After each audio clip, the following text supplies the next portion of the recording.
देखो, अब जो एज रिलेटेड वाले सवाल हैं हम लोगों के पास, ठीक है क्या, इसमें मैं पहले तुम्हें अपना एक्सपीरियंस थोड़ा सा दे देता हूँ सवाल सॉल्विंग का। उसके बाद फिर कुछ सवाल हम लोग इसमें टैकल करेंगे, ठीक है क्या। एज रिलेटेड सवालों में कुछ बातें बहुत ही कम वैसे तो, वो तुम्हें ध्यान में रखनी है बेसिकली, ठीक है बात। उसके बाद ही तुम्हें सवाल बनाने में कूदना है, ठीक है क्या। तो एज रिलेटेड प्रॉब्लम्स में, ठीक है बात, ध्यान इसमें बस एक बात का ये रखना होता है, जैसे कि अगर मान लेते हैं 3 साल के बाद की अगर बातचीत की जा रही है, अच्छा इसमें हेंस वाला वर्ड यूज होगा, इसका मतलब फ्यूचर रेफरेंस की बात की जा रही है, ये बात ध्यान में रखना, ठीक है क्या। अगो अगर वाला वर्ड यूज होगा, अगो, इसका मतलब पास्ट रेफरेंस की एक्चुअल में बातचीत की जा रही है। ये दो वर्ड्स एक्चुअल में तुम एनकाउंटर करोगे, इन दोनों वर्ड्स का एक्चुअल में मीनिंग तुम्हें पता रहना चाहिए, ठीक है बात। सबसे पहली बात तो ये मेरा इसमें ये बोलना है, बस एक बात का इसमें तुम्हें ध्यान रखना रहता है, जैसे मान लेते हैं अभी से 3 साल के बाद, 3 years हेंस, ठीक है क्या। सारा गेम इसमें इंग्लिश लैंग्वेज का ट्रांसलेशन जिस किस्म से तुम करोगे, इंग्लिश स्टेटमेंट को ट्रांसलेट करना है ना अपने को मैथमेटिकल एक्सप्रेशन में, तो इंग्लिश स्टेटमेंट भी लिखना पड़ रहा है मेरे को, इसीलिए 3 years हेड्स, फादर्स एज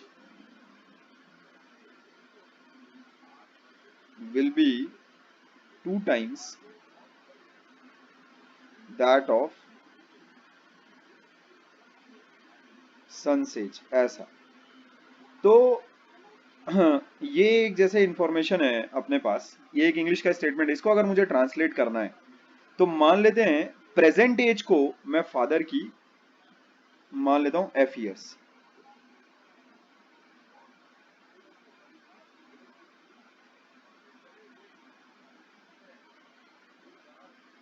ऐसा, ठीक है बात। और प्रेजेंट एज ऑफ सन मैं मान लेता हूं S years,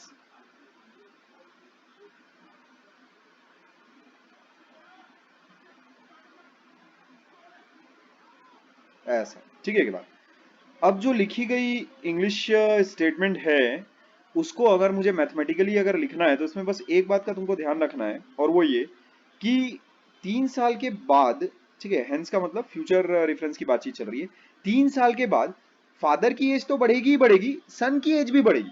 यही वाली एक चीज है जिसको बस मुझे तुम्हें बताना था। बाकी सब कुछ काम इसमें अगर किसी को इंग्लिश लैंग्वेज को अगर ट्रांसलेट करना आता है मैथमेटिकल एक्सप्रेशंस में, तो वो उसको सारी चीजें आ जाएगी। देखो ये जो काम है अपना, ठीक है क्या, ये जो F years हैं और S years हैं, 3 साल के बाद ये दोनों की वैल्यूज बढ़ जाएंगी आफ्टर 3 years, ठीक है क्या। फादर की एज कितनी हो जाएगी F+3, और सन की एज कितनी हो जाएगी S+3। अब इन दोनों के बीच में कंपैरिजन है, और कंपैरिजन किस तरीके का है, प्रोडक्ट वाला कंपैरिजन है। यहाँ देखो कि एज कितनी हो जानी है, 2 times हो जानी है, ठीक है बात। तो उसमें तुम लिखोगे कैसा, father's age is 2 times of son's age, तो उस चीज को जैसा वहां पर अंग्रेजी के स्टेटमेंट में लिखा है वैसी का वैसे लिख दो। फादर्स एज, ठीक है क्या, यानी ये इज, या फिर मैं कहूं विल बी का मतलब हो गया इक्वालिटी, इक्वल टू, ठीक है क्या, 2 times the son's age, 2 times, ठीक है क्या, द सन्स एज, ऐसा। इसमें कुछ लोग ऐसा कर लेते हैं कि 3 साल के बाद लेट से फादर की एज बढ़ाई, बट सन की एज वैसी की वैसी रहती, और इक्वेशन ऐसी बना दी, ये गलत हो जाएगा। मानते हैं सन की एज अपन ने बढ़ाई, ठीक है क्या, फादर की एज नहीं बढ़ाई, और ऐसा लिख दिया इक्वल टू 2 times, ऐसा, ये भी गलत हो जाएगा, ठीक है क्या। या फिर किसी ने तो ऐसा लिख दिया फादर से एज बराबर 2 times सन से एज, इसमें एफ क्या है तुम्हारे पास और एस क्या है, present ages of father and son, ये भी गड़बड़ हो जाएगा। 3 साल के बाद वो दुगने वाला रिलेशनशिप है ना, ये बात अपने को ध्यान में रखनी। तो जो मैथमेटिकल एक्सप्रेशन बनाना है वो इस तरीके से बनाना है, ठीक है क्या। यही बस एक तुम्हारे पास इंपॉर्टेंट चीज है, ठीक है, के बाद जिस चीज का तुमको ध्यान रखना है। जैसे अगर मैं ऐसा बोलता हूं तुम्हें कि let's say 5 years ago father's age was 3 times daughters as, ठीक है क्या? ऐसा, ठीक है बात। तो प्रेजेंट एज अगर मैं फादर की F years मान लेता हूं, ठीक है क्या, ये क्या है, प्रेजेंट एज है, ये बात ध्यान में रखना। प्रेजेंट एज, अभी अभी करेंटली जो उसके जो साल चल रहे हैं, ठीक है। मान लेते हैं डॉटर्स एज को मैं डी इयर्स मान लेता हूँ, ठीक है। अगेन ये भी प्रेजेंट एज है, ठीक है। तो जो गिवन इंफॉर्मेशन है उसका मैं मैथमेटिकल एक्सप्रेशन कैसे और किस तरह से बनाने वाला हूँ। 5 साल पहले दोनों की एजेस क्या रही होंगी, f-5 d-5। अब इन दोनों का कंपैरिजन एक्चुअल में हो रहा है। 5 साल पहले फादर की एज इतनी है, डॉटर की एज इतनी है, इन दोनों के बीच में एक्चुअल में कंपैरिजन हो रहा है। तो उसमें वो कंपैरिजन कैसा है, फादर्स एज वाज 3 टाइम्स, ठीक है। तो फादर्स एज वाज यानी equality, father's age was 3 times the daughters as, ऐसा ये करेक्ट एक्सप्रेशन है, ठीक है। के बाद तो इसमें मुझे जो चीजें एक्चुअल में तुम्हें सिखानी थी वो मैं ऑलरेडी सिखा चुका, ठीक है क्या। दो बातों का अपने को ध्यान रखना है। एक तो ये कि कभी भी अगर इस तरह का स्टेटमेंट अगर तुम देखो 5 साल पहले, 3 साल पहले, ऐसा इस टाइप का कुछ अगर तुम देखो, तो उसमें जो भी लोग होंगे उसमें सब लोगों की जो एज होगी उसको तुम्हें पीछे लेकर जानी है। फादर की एज को भी पीछे लेकर जाना है, डॉटर की एज को भी पीछे लेकर जाना है, और उसके बाद फिर 2 टाइम्स, 3 टाइम्स, या इतने से बड़ा, इतने से छोटा, ये सारी चीजों को मैथमेटिकली ट्रांसलेट करना हम लोगों को ऑलरेडी आता है, ठीक है बात। तो एज रिलेटेड प्रॉब्लम्स में ये तुम्हारा कंसेप्ट वीडियो रहा, ठीक है क्या। अब इसके बेसिस पर एक्चुअल में अब तुम्हें सवाल वगैरह बनाने होंगे, ठीक है क्या। तो अब कुछ सवालों पर आ जाते हैं, ठीक है। देख लेते हैं सवाल वगैरह कैसे और किस तरह के क्या है करके अपने पास, ठीक है।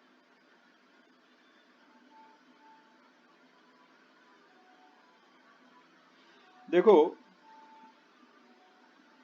लेट्स से कोई सा भी एक सवाल उठा लेते हैं। फॉर एग्जांपल रोहित वाला एक सवाल उठा लिया, ठीक है क्या। और मान लेते हैं,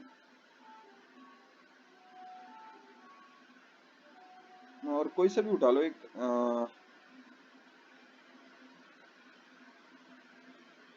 लेट्स से सेकंड वाला उठा लेता हूँ, ठीक है क्या। तो चलो सेकंड वाले से शुरू करते हैं। मैं इसमें तुम्हें समझा कर दूंगा कि एक्सप्रेशन बनाना कैसे है, उसका स्टेटमेंट्स वगैरह कैसे लिखने हैं, क्या करने हैं, बट सॉल्व नहीं करेंगे हम लोग। सॉल्व क्योंकि कोई भी कर सकता है। क्वाड्रेटिक क्वेश्चंस तुम सॉल्व कर करके इतना अब प्रो हो जाने चाहिए। अगर तुमने ये होमवर्क वगैरह अगर ईमानदारी से अपना किया है तो उसमें प्रोफिशिएंट हो जाना चाहिए तुम्हें क्वाड्रेटिक क्वेश्चन सॉल्व करने में। एक्सप्रेशंस बनाना हम लोगों का भी मुख्य उद्देश्य होगा, ठीक है के बाद। अच्छा, अब देखो 7 years ago Varun's age was 5 times the square of Swati's age, ठीक है। तो वरुण की एज अगर मैं v years मान लेता हूँ और स्वाति की एज अगर मैं s years मान लेता हूँ, तो ये स्टेटमेंट क्या बोल रहा है, 7 साल पहले, ठीक है क्या, वरुण की जो एज थी वो 5 टाइम्स थी the square of Swati's age. इसका मतलब एक्सप्रेशन कैसा बनेगा मेरे पास, 5 साल पहले, ठीक है क्या, वरुण की एज अभी मान लेते हैं अपने पास v years है, ठीक है क्या, और स्वाति की एज मान लेते हैं अभी प्रेजेंट एजेस अपने पास इतनी है, वरुण और स्वाति की प्रेजेंट एजेस अभी है इतनी है। अब 5 साल पहले दोनों की एजेस कितनी रही होंगी, v-5 s-5 ऐसा, ठीक है। अब इन दोनों में कंपैरिजन क्या हो रहा है कि वापस से अगर अपना स्टेटमेंट हम लोग पढ़ें सवाल का, तो उसमें देखो क्या लिखा है। 5 साल पहले, सॉरी 7 साल पहले वरुण की जो एज थी वो 5 गुना थी किसका, जो स्वाति की एज का स्क्वायर है उसका, ठीक है। तो 7 साल पहले की एक्चुअल में बातचीत चल रही है, ठीक है। बात मैंने 5 लिख दिया है, 7 साल पहले, ठीक है। 7 साल पहले ये मामला रहा था। अब Varun's age was 5 times the square of Swati's age. इसका मतलब 7 साल पहले की ये दोनों की एजेस हो गई, स्क्वायर ऑफ स्वाति's एज ये हो जाएगा। अब जरा वापस से वो स्टेटमेंट पढ़ो, Varun's age was 5 times, Varun's age was 5 times the square of Swati's age. ये मेरे पास पहला एक्सप्रेशन बन गया, ठीक है के बाद। अच्छा, इसमें हम लोग स्टेटमेंट्स कैसे बनाएंगे अपने सवाल का, स्टेटमेंट हम लोग बनाएंगे, late the present ages of Varun and Swati be V years and S years respectively, ठीक है के बाद ऐसा काम करेंगे। अच्छा, उसके बाद ऐसा लिखेंगे हम लोग, गिवन है, ठीक है क्या?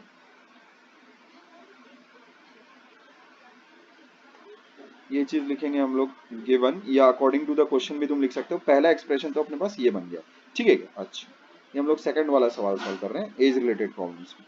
अब सवाल को आगे पढ़ते हैं, आगे क्या अंग्रेजी का स्टेटमेंट लिखा है ताकि उस चीज को हम लोग ट्रांसलेट कर सकें, ठीक है क्या? 3 years hence स्वाति, हेंस का मतलब फ्यूचर रेफरेंस की बात चल रही है। 3 साल के बाद स्वाति की age will be 2/5 of Varun age, ठीक है क्या? 3 साल के बाद, ठीक है क्या? इस स्टेटमेंट को कैसे ट्रांसलेट करोगे? 3 साल के बाद दोनों की एजेस क्या हो जाने वाली है? v+3 s+3। स्वाति's age will be 2/5 of Varun's age. स्वाति's age will be 2/5 of Varun's age. ठीक है क्या? ठीक है बात। 3 years hence दोनों की एजेस इतनी इतनी हो जाएंगी। और क्या लिखा हुआ है मेरे पास अंग्रेजी में कि भाई स्वाति's age will be 2/5 of Varun's age। तो उसी चीज को मैंने यहाँ पर लिख दिया है, ठीक है क्या? 2/5 ऑफ Varun's age। सीधा साधा ये कितना टाइम्स एक की एज दूसरे की एज है, ठीक है क्या? वो चीज मेरे को क्योंकि बताई हुई है, इसीलिए मैंने ये डायरेक्ट रिलेशनशिप वाला अपना फंडा, मैंने याद करो तुम्हें वर्ड प्रॉब्लम स्टार्ट करने के पहले मैथमेटिकल एक्सप्रेशंस किस तरीके से बनाने हैं वो चीज सिखाई है।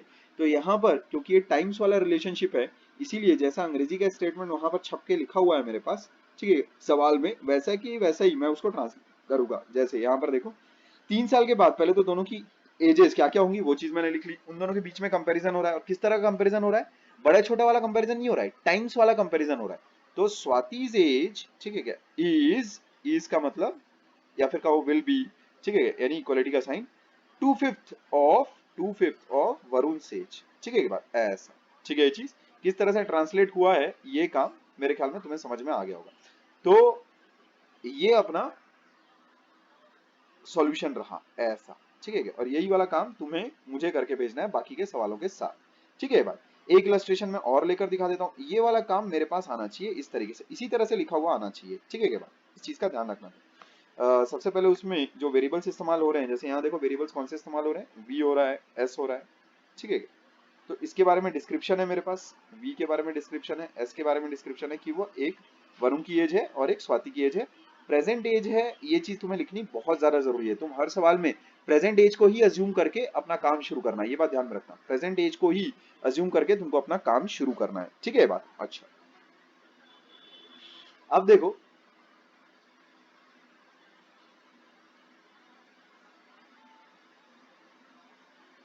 लेट्स से अगला सवाल में तुम्हें दिया जा रहा है the product of Rohit's age 5 years ago with his age 9 years later is 15 in years. अच्छा अच्छा, find his present as.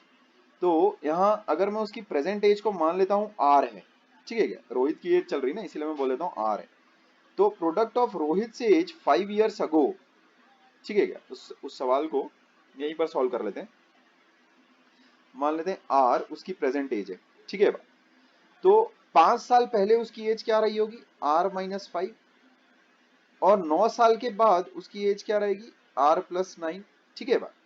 The product of Rohit से age 5 years ago with his age 9 years later, ये दोनों का प्रोडक्ट अपने को कितना दे रखा है? इस 15 इन ईयर्स। तो ये तो एक्सप्रेशन मेरे पास ऐसे ही डायरेक्टली बन गया। तो इसमें स्टेटमेंट अपना कैसे बनाओगे तुम? Let the present age of Rohit be r years, ठीक है बात। इस तरह से मैं बोल रहा हूँ, इसको डिक्टेट कर रहा हूँ, लिख के नहीं दिखा रहा हूँ। ये चीज तुम्हें अपनी कॉपी में जरूर लिख लेनी है in the form of illustration, ठीक है क्या? Let the present age of Rohit be r years, then उसके बाद गिवन में ये वाला एक्सप्रेशन तुम लिख लेना, ठीक है क्या? अब तुम्हें बाकी जो सारे सवाल है वो सारे के सारे एज होमवर्क करने हैं, ठीक है क्या? पूरे पूरे 10 के 10, ठीक है बात। उसे तुम मेरे पास अगर भेजोगे तो उसे कॉपी चेक करके तुम्हें, हो सकता है कॉपी चेकिंग में थोड़ा सा डिले हो जाए। देखो अभी जैसे मैं वीडियो कंटेंट बना रहा हूँ ना, कॉपी चेकिंग में इससे ज्यादा टाइम लगता है, ठीक है। ये बात मैं तुम्हें बता दूं, एक एक वर्ड एक एक इंसान का देखना, वो चीज थोड़ा सा टाइम टेकिंग प्रोसेस है। तो हो सकता है एकदम उसी दिन ना मिले, अगले दिन ना मिले, हो सकता है 1-2 दिन के बाद डिलेड मिले, लेकिन वो चीज मिल जाएगी। तुम्हें अपना काम डेली टू डेली लेकिन भेजते रहना है, ठीक है क्या? इस चीज पर मैं बता नहीं सकता, इसको कितना भी इंफेसाइज करूं, इस चीज की इंपॉर्टेंस बहुत ज्यादा है। पहले तो तुम्हें आंसर पता नहीं चलेंगे अगर चेक करके नहीं मिला तो, सबसे पहला तो ये दिक्कत की बात है। दूसरा, तुम्हें उसमें करना क्या है? कोई ऐसा तो है नहीं कि भाई कहीं 2-4 किलोमीटर दूर दराज कहीं जाकर तुम्हें अपने आंसर्स वगैरह सबमिट करने हैं। तुम्हें करना क्या है यार? घर बैठकर अपनी फोटोज उसमें डॉक्यूमेंट की खींच कर देनी है ब्लैक एंड व्हाइट मोड में, समझे क्या? गधे समान वो ओरिजिनल फॉर्मेट में नहीं, ठीक है, वरना कैम स्कैनर का यूज करने का मतलब ही क्या हुआ फिर। तो कैम स्कैनर से तुम्हें बस पिक्स खींचकर उसमें हम तक भेजनी है, हम लोग उसको चेक करके दे रहे हैं, ठीक है क्या। खैर, स्कूल का काम चाहे तुम्हें जो भी मिल रहा हो, लेकिन यहाँ का काम भी तुम्हें अपना डेली डेली करते रहना है, ठीक है क्या। टाइम तुम्हारे पास अभी, अगर कोई चीज अगर तुम्हारे पास अभी है इन एक्सेस, तो वो टाइम है, ठीक है क्या। मतलब इतना टाइम है कि मतलब एक इंसान बोर होके मर सकता है, ठीक है क्या। खैर, तो एज रिलेटेड वाले सवाल हो चुके हैं ऑलरेडी, ठीक है क्या। इसके बाद हम लोग मेरे फेवरेट टॉपिक पर पढ़ेंगे, स्पीड, डिस्टेंस और टाइम रिलेटेड सवाल में बहुत मजा आएगी इसमें तुम्हें, ठीक है क्या। ठीक है, तो अभी इसको पहले ओवर करते हैं। ओके।